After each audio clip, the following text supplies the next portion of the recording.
Sejak dinyatakan hilang pada Kamis 26 Mei 2022, putra sulung Ridwan Kamil Emeril Khan Mumtaz alias Eril belum juga diketemukan.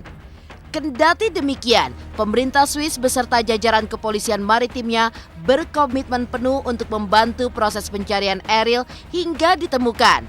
Sementara itu, Ridwan Kamil dan istrinya Atalia Praratia diketahui kembali ke Indonesia. Benarkah karena masa cuti Ridwan Kamil yang telah habis? Benarkah pula jika MUI Jabar telah menyerukan sholat goib untuk Eril?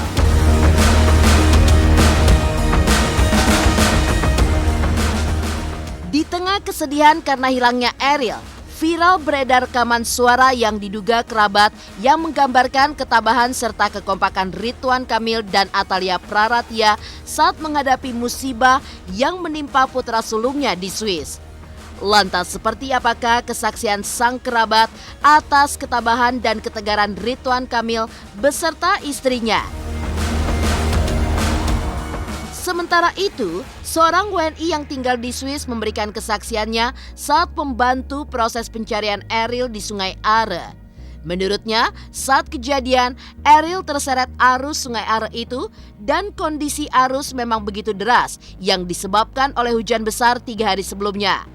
Lantas benarkah hingga kini para WNI yang berada di Swiss masih terus membantu pencarian Eril?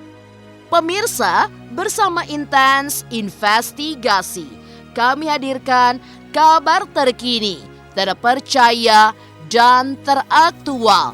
Tetapi sebelumnya, jangan lupa untuk like, subscribe, dan juga share channel Intens Investigasi.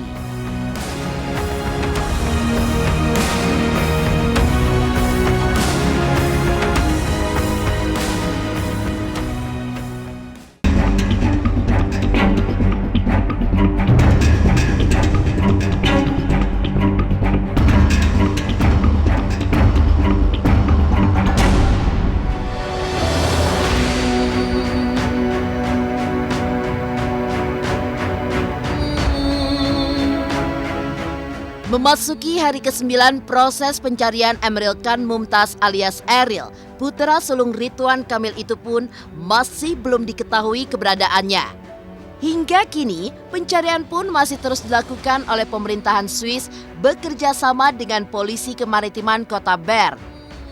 Keluarga dari Bandung yang menyusul ke Swiss untuk membantu pencarian Eril pun sudah tiba di sana. Sementara itu, Ridwan Kamil dan istrinya Atalia Praratia dikabarkan pulang ke Indonesia. Benarkah hal tersebut karena cuti Ridwan Kamil yang selesai pada 4 Juni esok?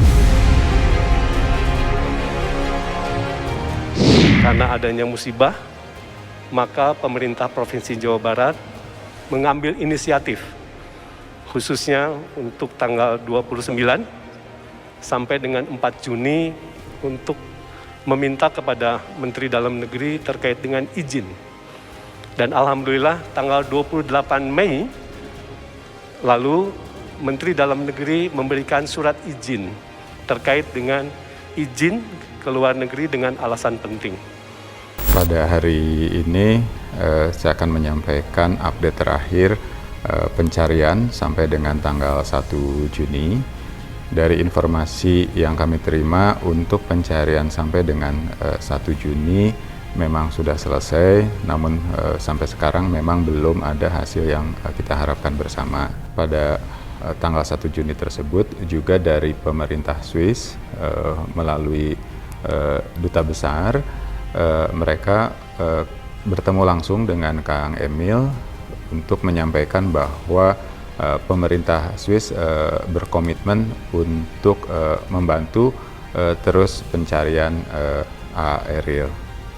Nah, jadi untuk hari ini memang juga akan dilanjutkan lagi di beberapa lokasi titik-titik yang potensial. Di sisi lain, keluarga kami yang sudah menyusul sudah sampai di sana bergabung dengan Kang Emil, bergabung dengan Teh Lia, dan kami hari ini fokus untuk melaksanakan rembuk keluarga, melakukan evaluasi atas keseluruhan langkah proses yang sudah dilakukan terkait dengan proses pencarian Ariel. Dari hasil rembukan ini nanti kami akan juga berkonsultasi lagi dengan para ulama untuk mengambil langkah berikutnya. Dalam kesempatan ini kembali kami mengucapkan banyak terima kasih kepada para warga di seluruh Indonesia yang sudah mensupport, mendoakan dengan berbagai doa, dengan berbagai ekspresi. Kami sekeluarga, keluarga Kang Emil, Teh Lia, dan juga keluarga besar mengucapkan banyak-banyak terima kasih.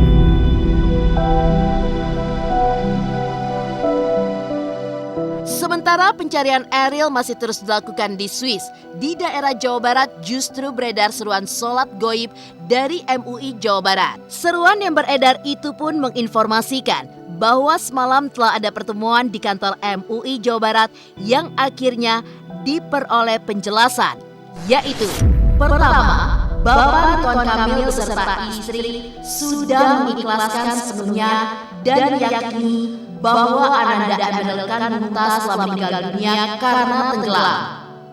Dan yang kedua, Kedutaan Besar Republik Indonesia atau KBRI di Swiss menyatakan otoritas setempat telah mengubah status terhadap Emilia Mumtaz yang awalnya pencarian orang hilang menjadi pencarian orang yang tenggelam.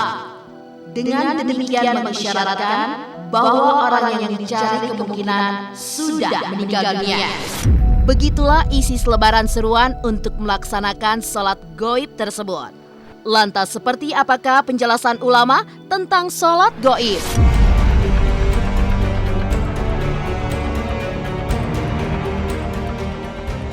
Kami dari MUI Jawa Barat hadir di sini, Dewan Pertimbangan serta anggota serta ketua para sekretaris umum MUI Jawa Barat menyikapi dan mempunyai ajakan terhadap seluruh masyarakat, khususnya masyarakat Jawa Barat. Langkah-langkah ini berdasarkan perhitungan yang sangat matang, yaitu pertama tentu meyakinkan sudah meninggal atau tidaknya. Sebab mensolatkan atau kewajiban berikut harus didasarkan bukan melihat attitude-nya, tapi berdasarkan data yang diperhitungkan. Sudah lebih dari 5 hari, kemudian tenggelam di air, dan menurut logis dia adalah sudah wafat. Sholat gaib, ada sholat jenazah. Sholat jenazah itu ketika ada jenazahnya di hadapan kita. Tapi sholat gaib itu adalah sholat gaib yang kita lakukan dengan tata cara sama dengan sholat jenazah, cuman bedanya jenazahnya tidak ada di situ. Mungkin ada di negara lain, ada di antah berantah, jasadnya ada yang diketemukan, ada yang tidak diketemukan. Maka tetap sholat jenazah ini dilakukan secara gaib, makanya dibilang sholat gaib, sholat yang jenazahnya tidak ada. Dalam agama Islam itu terburu-buru nggak boleh. Al-ajalatu minasyaitan, ketergesa-gesaan itu sebagian dari perbuatan setan. Tapi justru ada 5 hal yang harus disegerakan.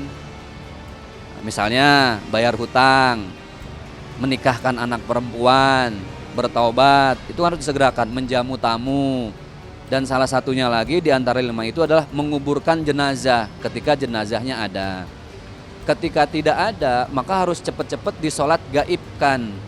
Dengan catatan usahanya sudah maksimal nih, usaha pencariannya.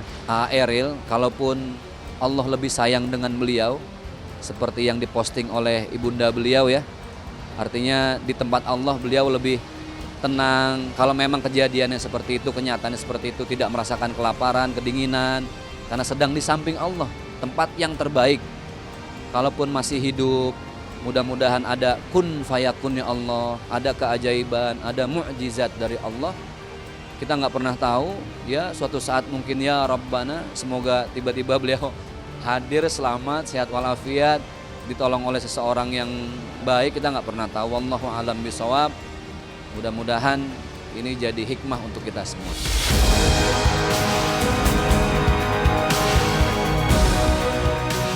Sementara kabar hilangnya Ariel terus menjadi sorotan, beredar pula rekaman suara diduga kerabat yang memberikan gambaran tentang kondisi Ridwan Kamil dan juga istrinya saat di Swiss.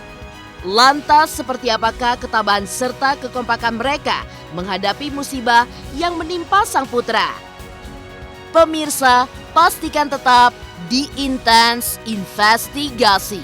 Dan jangan lupa untuk like, subscribe, dan juga share channel YouTube ini. Halo, aku Bunga Zainal. Saksikan terus Intens Investigasi yang tayang 3 kali sehari, Senin sampai Sabtu. Dan jangan lupa kalian like, share, dan subscribe.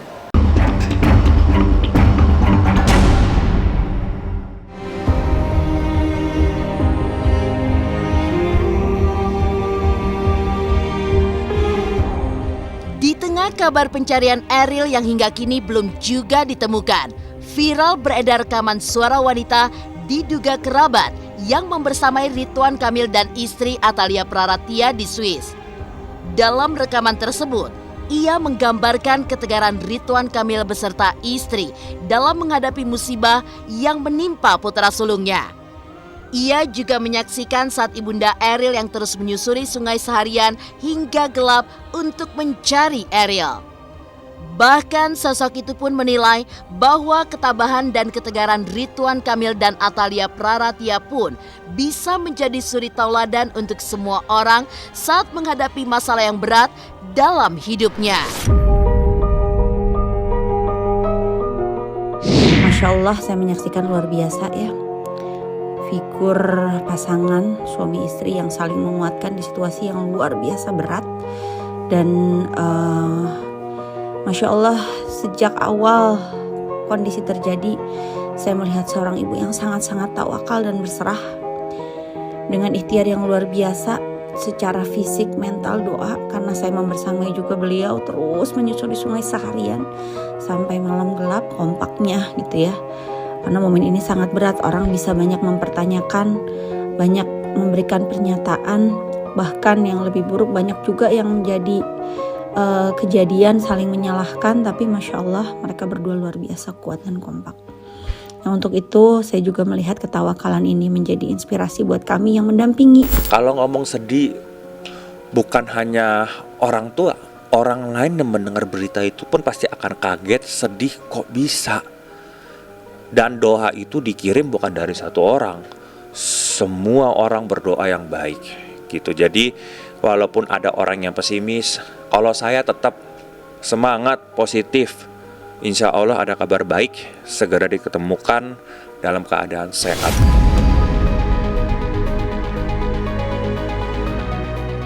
Bahkan dengan suara tersekat, sang kerabat tak kuasa menahan haru saat menggambarkan momen Ridwan Kamil beserta anak istrinya berpelukan untuk saling menguatkan.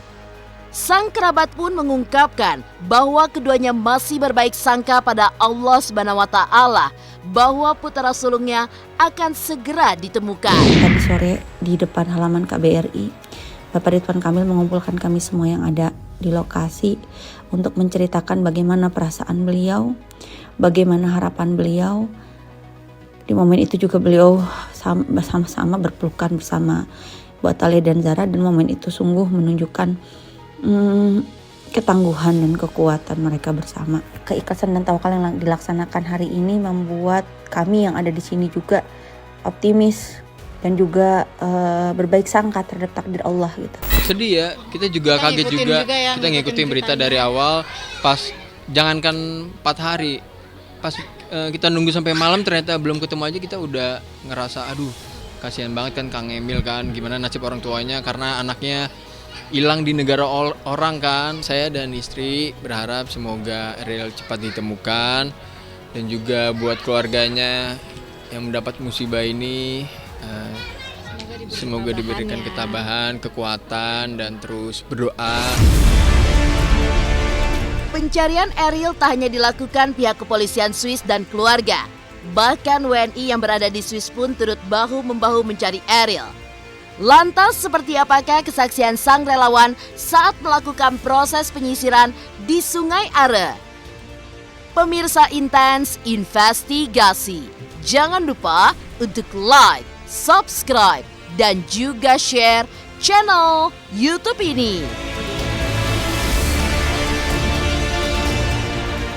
Halo, saya Jiko Jericho. Saksikan terus Intens Investigasi yang tayang 3 kali sehari, Senin sampai Sabtu. Jangan lupa like, share, dan subscribe.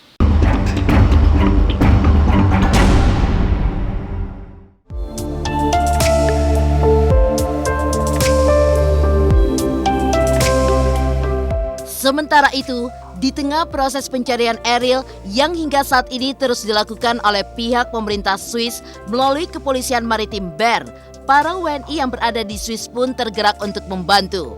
Tenny Schneider, seorang WNI yang tinggal di dekat Sungai Are pun ikut membantu pencarian Ariel. Seperti apa kesaksian Tenny saat ikut melakukan pencarian Ariel dari hari kedua hingga hari ke-6? Benarkah para relawan WNI yang berada di Swiss akan terus melakukan pencarian hingga putra sulung Gubernur Jawa Barat itu diketemukan? Kondisi pencarian ya untuk dari pihak otoriter saya pikir masih ya. Cuma mungkin nggak seintensif waktu hari-hari pertama. Tapi untuk dari kegiatan masyarakat sendiri relawan, saya kemarin melihat makin banyak Pak. Jadi teman-teman yang dari luar kota juga mulai berdatangan. Kalau hari pertama saya enggak, karena kebetulan hari kejadian itu pas saya di luar kota. Setelah saya dapat kabar pagi hari, besok sorenya saya baru melakukan pencarian sendirian Kak. Jadi waktu itu memang inisiatif pribadi ya, tidak ada yang menggerakkan. Cuma karena kebetulan lokasi rumah saya kan tidak terlalu jauh dari area. Jadi saya setiap sore, hanya sore hari saya pergi ke sana. Jadi pada saat hari pertama tidak, terus hari kedua, ketiga, keempat, sampai hari ke-6 saya setiap hari. Kalau kedalaman area itu sekarang kemarin yang saya tahu, yang saya langsung ke lokasi ya. Waktu kemarin saya bersama 2 teman, itu ke daerah Velsenau. Velsenau itu daerah, daerah pembangkit tenaga listrik, dam. Nah di sana saya ngeliat air turun, tapi arus tetap ada di tengah-tengah itu kan karena kondisi area itu secara keseluruhan tuh lumayan dalam di tengah. Antara 2 meter sampai 3 meter, bahkan di tempat-tempat tertentu ada yang sampai 4 meter. Saya bisa menjelaskan dari segi masyarakat Indonesia, saya rasa kita teman-teman itu akan tetap lanjut. Karena saya mencari, menelusuri sungai di daerah yang berlawanan arah dengan lokasi doa bersama. Kemarin ada doa bersama yang diorganisir oleh, mungkin ya saya pikir diorganisir oleh Kedutaan Indonesia. Jadi ada beberapa masyarakat yang berkumpul di tempat untuk melakukan doa bersama.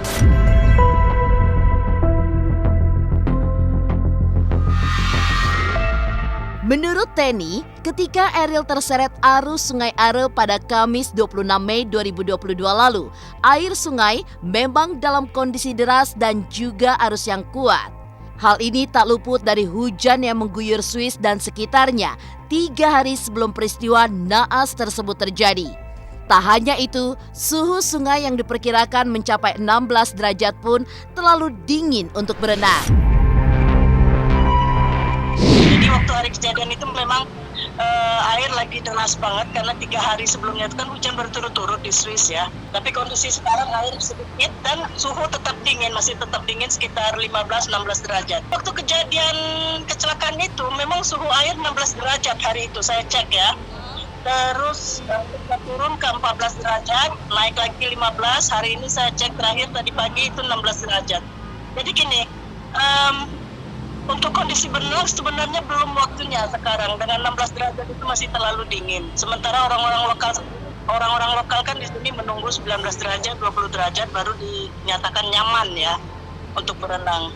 Jadi pada saat terjadi kecelakaan itu saya pikir arus air pertama deras, kedua suhu air itu dingin banget, 16 derajat itu dingin banget untuk berenang. Apalagi untuk orang yang belum terbiasa.